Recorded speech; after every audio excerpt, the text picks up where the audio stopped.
बातचीत की टेबल पर भारत मजबूत, काला टॉप के बाद फिंगर फोर क्षेत्र पर भी कब्जा, बेचैन हुआ चीन। यूएनएससी में भारत के समर्थन में उतरे 5 देश, पाक की नापाक कोशिश हुई नाकाम, भारतीय नागरिकों को आतंकी घोषित करने की कोशिश। देश में 24 घंटे में कोरोना के 11,70,000 टेस्ट, कुल संक्रमितों की संख्या 38,48,000 के पार। प्रश्नकाल कराने पर राजी हुई सरकार, कड़े विरोध के बाद लिया फैसला, आधे घंटे का हुआ प्रश्नकाल। नमस्कार, समाचार लगातार में आपका स्वागत है। मैं हूं देवेंद्र कुशवाहा। रुख करते हैं खबरों की तरफ। भारत और चीन के बीच बॉर्डर पर तनाव की स्थिति बरकरार है। बीते दिनों दोनों देशों की सेनाओं में हुई ताजा झड़प के बाद बातचीत की कोशिशें तेज की गई हैं। बुधवार को ब्रिगेड कमांडर लेवल पर चर्चा हुई, लेकिन इसका कोई ठोस नतीजा नहीं निकला। ऐसे में आज फिर ये बातचीत जारी रह सकती है। मौजूदा हालात में बॉर्डर पर तनाव वाली जगह भारत की स्थिति मजबूत है। यही कारण है कि बैठक में भारत का पलड़ा भारी दिख रहा है। लद्दाख में भारत ने काला टॉप हिल अपने अंडर में ले लिया है। यही कारण है कि चीन इस वक्त सत्ते में है। दरअसल ऊंची पहाड़ी पर कब्जा होने के कारण भारत की स्थिति मजबूत हो गई है, यानी अगर हालात बिगड़ते हैं तो हिंदुस्तान को एडवांटेज होगा। यही कारण है कि बातचीत की टेबल पर भी भारत सख्त रवैया अपना रहा है और अपनी बात पर अड़ा हुआ है। इस बातचीत के बीच भारत ने लद्दाख में पैगोंग इलाके में नॉर्थ फिंगर फोर को अपने कब्जे में ले लिया है। जून महीने के बाद पहली बार भारतीय सेना के कब्जे में ये इलाके पूरी तरह से आ गए हैं। अब यहां से सबसे निकट की चीनी पोस्ट फिंगर फोर के ईस्ट हिस्से में है, जो भारतीय सेना की पोजीशन से कुछ मीटर की दूरी पर है। भारत पहले ही काला टॉप और हेलमेट टॉप अपने कब्जे में ले चुका है। साथ ही अब गोस्वामी टॉप भी भारत के कब्जे में आने की खबर है। बता दें कि मौजूदा हालात में यहां पर रेजंगला और रीकन एरिया भी काफी महत्व रखता है। ऐसे में हर किसी की नजर इन पर बनी हुई है। भारत के खिलाफ पाकिस्तान की एक बड़ी चाल को संयुक्त राष्ट्र सुरक्षा परिषद के 5 सदस्यों ने नाकाम कर दिया। दरअसल पाकिस्तान संयुक्त राष्ट्र के माध्यम से भारत में कुछ लोगों को आतंकी की लिस्ट में शामिल करने की योजना बना रहा था, जिसे यूएनएससी के 5 देशों ने विफल कर दिया है।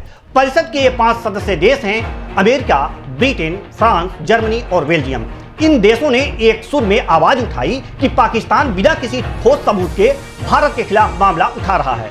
यह पहली बार नहीं है जब पाकिस्तान ने भारतीय नागरिकों को आतंकी लिस्ट में डालने की नापाक कोशिश की है। यूएनएससी के 5 सदस्य देशों में 2 अस्थायी और 3 P5 राष्ट्र हैं। इन देशों ने यूएनएससी के 1267 अलकायदा सैंक्शन कमेटी सेक्रेटरियल से कहा है कि पाकिस्तान के उस प्रस्ताव को रोक दिया जाए जिसमें भारतीय नागरिक अंगारा, अप्पाजी और गोविंद पटनायक दुग्गी वलासा के नाम आतंकी लिस्ट में डालने की बात है।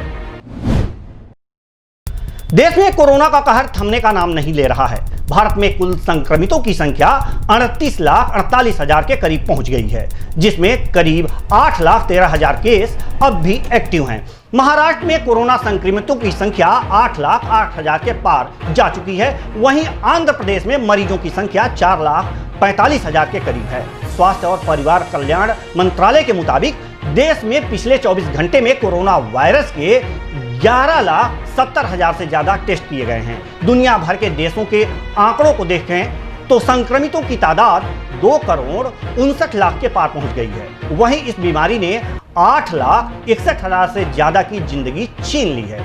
अमेरिका में कोरोना से बीमार मरीजों की संख्या 62,57,000 के पार पहुंच गई है। वहीं ब्राजील में कोरोना मरीजों की संख्या 39,52,000 से ज्यादा है। कोरोना वायरस संक्रमितों की बढ़ती संख्या के बीच राजस्थान सरकार ने गांवों तथा कस्बों में भी संक्रमण रोकने पर जोर दिया है। इसके तहत अधिकारियों से कहा गया है कि वे प्रभावी रणनीति बनाकर कार्रवाई करें। सरकार ने एक परिपत्र जारी कर राज्य के गांवों तथा कस्बों में भी कोरोना संक्रमण की रोकथाम के लिए प्रभावी रणनीति बनाकर कार्रवाई करने के संबंध में विस्तृत दिशा निर्देश जारी किए हैं। संसद के मानसून सत्र में प्रश्नकाल रद्द करने के सरकार के फैसले पर विपक्ष के कड़े विरोध के बाद सरकार सीमित प्रश्नकाल कराने पर सहमत हो गई है। संसदीय मामलों के मंत्री प्रहलाद जोशी ने बुधवार को कहा कि सरकार किसी चर्चा से नहीं भाग रही। सरकार अतारांकित प्रश्न लेने को तैयार है। सभी विपक्षी दलों को इस बारे में पहले ही बताया गया था और ज्यादातर इस पर राजी थे। अतारांकित ऐसे प्रश्न होते हैं जिनका मंत्री केवल लिखित जवाब देते हैं, जबकि तारांकित प्रश्न में प्रश्न पूछने वाले को मौखिक और लिखित दोनों उत्तर का विकल्प दिया जाता है। मानसून सत्र 14 सितंबर से 1 अक्टूबर तक चलेगा। लोकसभा और राज्यसभा की अधिसूचना के मुताबिक इस सत्र में प्रश्नकाल नहीं होगा। निजी बिल भी पेश करने की अनुमति नहीं होगी। वहीं शून्यकाल को आधा घंटा कर दिया गया है। कोरोना के कारण 2 पाली सुबह 9 बजे से 1 बजे और दोपहर 3 बजे से 7 बजे शाम तक संसद चलेगी। सुबह की पाली में राज्यसभा और दूसरी पाली में लोकसभा की कार्यवाही होगी। पूरे सत्र में कोई छुट्टी नहीं होगी।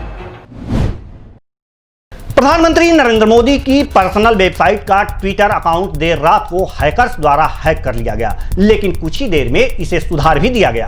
अब इस पूरे मामले पर ट्विटर की ओर से बयान आया है जिसमें उसने हैकिंग की बात को स्वीकार किया है। यह हैकिंग बिल्कुल वैसी ही थी जैसा कुछ दिनों पहले बराक ओबामा, एलन मस्क जैसी हस्तियों के अकाउंट हैक कर बिटकॉइन की मांग की गई थी। पीएम नरेंद्र मोदी की पर्सनल वेबसाइट NarendraModi.in के ट्विटर अकाउंट पर वेबसाइट से जुड़े और नमो ऐप से जुड़े अपडेट साझा किए जाते हैं। ट्विटर ने इस मसले पर बताया कि नरेंद्र मोदी की वेबसाइट के अकाउंट के साथ जो हुआ है हमें उसकी जानकारी है और हम उसे सुधारने में लगे हुए हैं। ट्विटर के प्रवक्ता के मुताबिक हम इस मामले की पूरी जांच कर रहे हैं। हालांकि अभी तक ये जानकारी नहीं है कि इस अकाउंट के अलावा किसी और अकाउंट पर भी फर्क पड़ा है या नहीं। उत्तर प्रदेश में राज्यसभा की एकमात्र सीट पर होने वाले उपचुनाव के लिए बीजेपी उम्मीदवार के तौर पर सैयद जफर इस्लाम और गोविंद नारायण शुक्ल ने नामांकन पत्र दाखिल किए हैं। बीजेपी के इन दोनों नेताओं के नामांकन पत्र जांच में सही पाए गए हैं, जबकि निर्दलीय प्रत्याशी महेश कुमार का नामांकन निरस्त कर दिया गया है। एक सीट पर बीजेपी की ओर से 2 प्रत्याशी मैदान में होने से मामला काफी दिलचस्प हो गया है। शुक्रवार को नामांकन वापसी की आखिरी तारीख है। ऐसे में देखना होगा कि जफर इस्लाम और गोविंद नारायण शुक्ल में से कौन सा अपना नाम वापस लेता है। समाजवादी पार्टी के राज्यसभा सदस्य अमर सिंह के निधन से रिक्त हुई सीट पर बीजेपी ने जफर इस्लाम को अपना प्रत्याशी घोषित किया था, जिन्होंने 29 अगस्त को राज्यसभा का पर्चा दाखिल किया। हालांकि जफर इस्लाम स्वास्थ्य कारणों से अपना नामांकन दाखिल करने लखनऊ नहीं आ सके थे और उनके प्रतिनिधि के रूप में सूबे के संसदीय कार्य मंत्री सुरेश खन्ना ने नामांकन दाखिल किया था। वहीं नामांकन के अंतिम दिन मंगलवार को उत्तर प्रदेश बीजेपी के महामंत्री गोविंद नारायण शुक्ला ने 2 सेट में अपना नामांकन पत्र दाखिल कर दिया। फिलहाल समाचार लगातार में इतना ही। मुझे दीजिए इजाजत। नमस्कार।